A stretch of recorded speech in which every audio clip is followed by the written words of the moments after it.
torment of unrestrained emotion. I couldn't bear him not knowing just how much pain he'd caused me. It's not you I hate, Edward. I hate that you broke my heart. I ground out through clenched teeth. There was a sharp intake of air against my scalp before his arms tightened and crushed me impossibly closer. He spoke hurriedly, in a panic-stricken voice. Shit, Ella. I'm so fucking sorry. Please, believe me, I never wanted to. I always want to make you happy from now on. Just tell me how, and I'll do it. He insisted fervently, one of his hands fisting into the hair below my ear as he pressed my face closer to his chest. I could feel his strength faltering in his arms as he tried to keep it firm and unrelenting. Knowing how it felt to be so absolutely fatigued in every sense of the word, I sighed, and felt much older than I should have. I'm tired. I want to go to bed, I replied, turning my face away from the river and into his chest for one final lungful of his fragrance. With a pause and an agonized sigh, he lifted me from the ground and warily reached for my hand. His eyes were still dark and sorrowful, the perfect lines of his lips drawn downward into a hard frown. As he scrutinized me, I took his hand without second thought and led him to the house, leaving the envelope of papers discarded on the table, because I didn't need them anymore. We walked in silence, his footsteps uncoordinated with my own, and I wondered how it was possible to feel so simultaneously lighter and heavier. We entered the house quietly, and I pulled my hand from his as I climbed the staircase. A glance over my shoulder at his crestfallen gaze made his unhappiness with us apparent. The darkness of the hallways and the silence of the house made his shallow breaths seem laborious. As we ascended to the third story, I stopped at the door to the guest room and turned to him, but he was already still, staring down at his shoes. Can we talk tomorrow?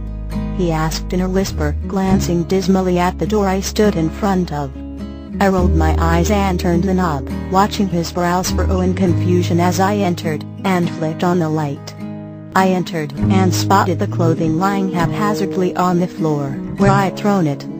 As I bent down to retrieve a pair of his dark boxer shorts, and a white shirt, he entered behind me. I turned to him with a timid grimace, and clutched the clothing to my stomach. I sleep in these, I mumbled an explanation, and his eyes momentarily widened. My embarrassment was clear as I swallowed anxiously.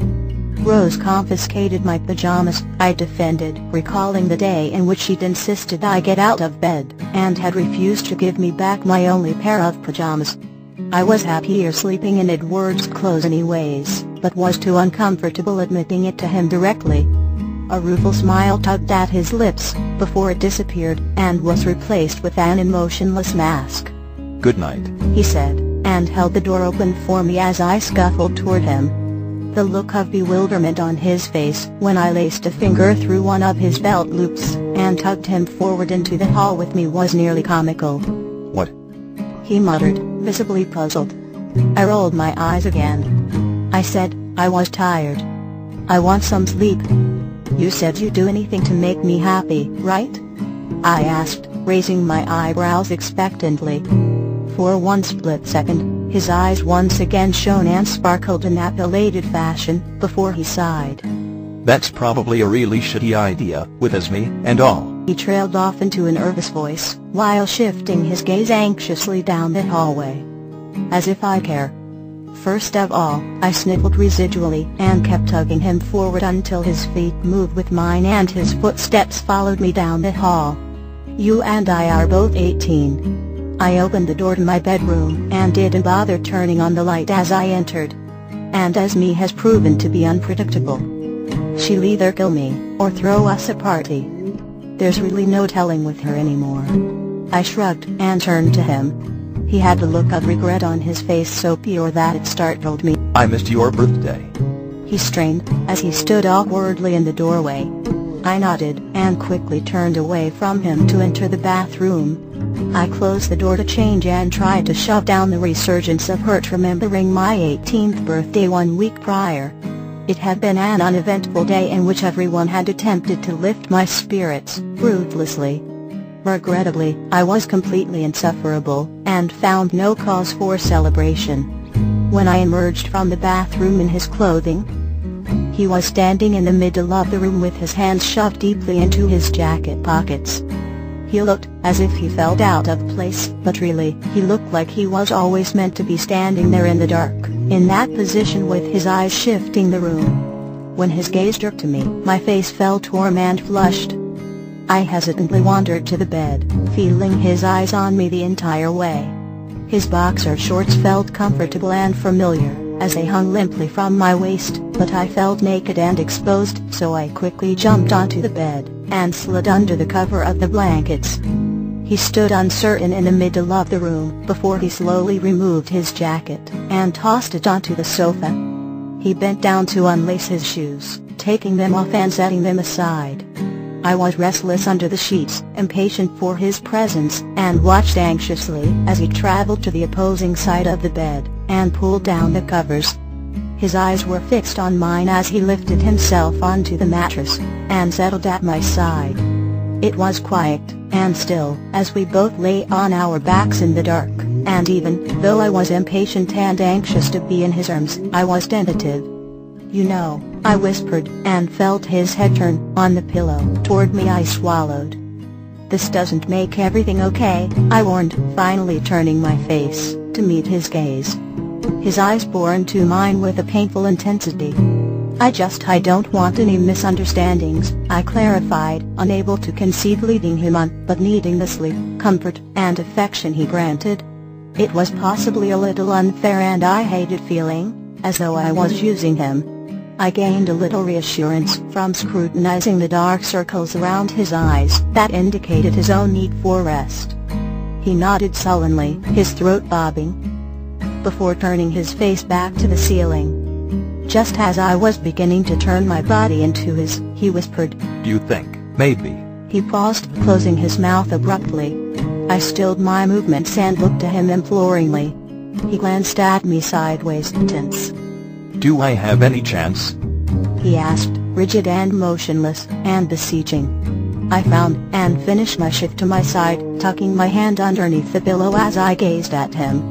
I considered the likelihood of Edward being here, and present, and keeping his promise of never leaving. And I knew he had every chance. He already had my heart and soul. It was unfeasible to fight that kind of longing for happiness and love, especially now that I knew what it was like to be void of it. But I simply nodded without adding any of those things aloud, because trust was gained and I'd finally realized just how fragile my body, heart, and mind could be. At my nod, he noticeably eased, closing his eyes with a thankful sigh, and then turned to me. His arm draped across my torso, and pulled me to him tightly. The feeling of his chest against my cheek and legs dangling with my own was familiar and soothing and right. The jeans he wore were thick and scratched against my bare legs, and I racked my brain to recall where his pajamas had gone. I wondered if he'd taken them with him to Chicago, and figured he must have. Then I felt ridiculous for thinking of it and turned my attention to what his hand was doing in my hair, caressing and fingering it down the length of my back.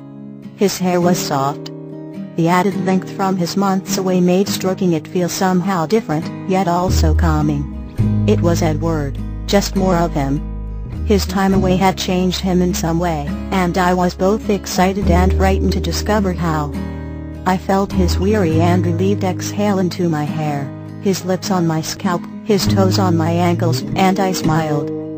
For the first time in as many months it was natural and unforced, and I allowed myself to let my fear and anger and hurt melt away as I began humming that familiar song. It might have been a fleeting moment of pure joy, but I reveled in the sensation of his affectionate hands and toes and lips. I simply didn't know the depth of his devotion or determination, and maybe he never knew the depth of mine. I felt a heavy weight of unease knowing that so much had gone unsaid.